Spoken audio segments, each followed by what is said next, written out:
I'm going to talk about 3 key areas for a home lab that will accelerate your journey to an IT career. Let's just get right into it. First one is virtualization. Virtualization is everywhere.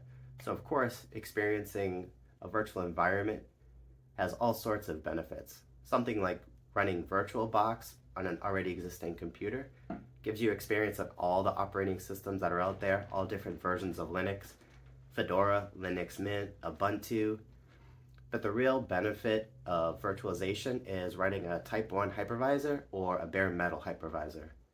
A bare metal hypervisor also allows you to experiment with all sorts of operating systems. There's also another benefit that we'll talk about when we get to number 3. So number 2 is segmenting your network. So VLANs. Instead of just using your standard cable modem and running a flat network, which means you're all on the same IP address, you're going to VLAN your network. You can run pfSense, you can run OPNsense, you can run Unify, and then get another switch.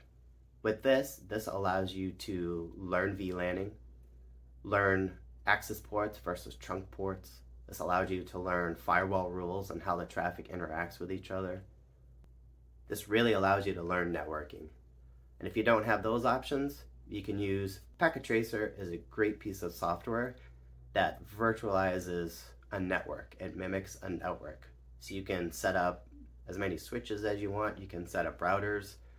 You configure switches. So it's a little more involved since a lot of home networking equipment, it's a lot of web interface and just point and click. Whereas with Packet Tracer, you're configuring the switches directly, but you can see how you can route packets. You can actually trace packets step by step so you can see exactly what they're doing. So that really allows you to accelerate your network learning. And idea number 3 is running production servers. It's great to have a virtualized environment, a playground where you can learn a bunch of things. But if you set up servers that are required to operate your network or to get access to the internet, that allows you to have the mindset of being a system administrator or an IT manager where you need to set maintenance windows.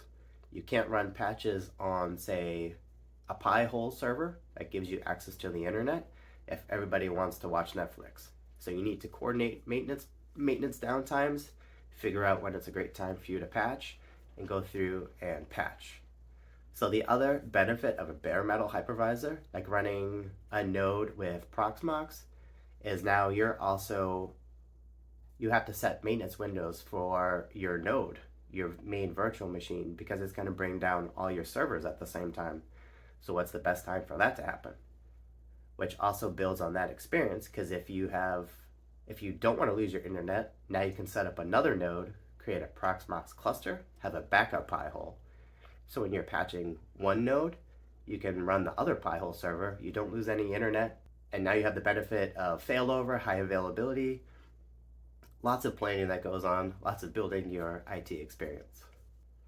So in summary, these 3 areas, virtualization, segmenting your network, and creating and running production servers, all lead to system administration, cloud associate or cloud engineer, or even DevOps associate, DevOps engineer.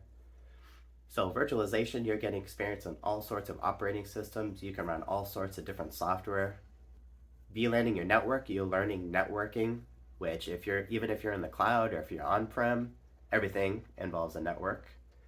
And production servers, so you're getting used to maintaining your servers, make sure you don't have downtime, planning upgrades, planning downtime. So this is a perfect home lab environment to simulate a production environment. When I'm interviewing, I always ask the interviewee if they have a home lab, because that's really important for me. It shows that they love IT, they're constantly learning, and they have that experience of being in a production environment. Because you're not going to just install some random software and see what happens.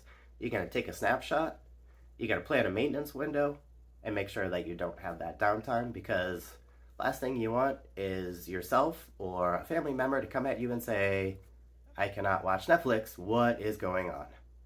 And that gives you the experience and being under pressure when it happens when your boss comes to you and says, what is going on? Let me know if you have a home lab and what you are working on. I made a video of my home lab, but it was my first YouTube video. So if you feel brave enough and you want to check it out, I'll link it in the description. If you enjoyed this video and it inspired you to start a home lab or to concentrate in other areas in your home lab that you currently have, please give it a thumbs up. And if you want to check out my network, click here. But that's all I have. Until the next one, take care of yourself.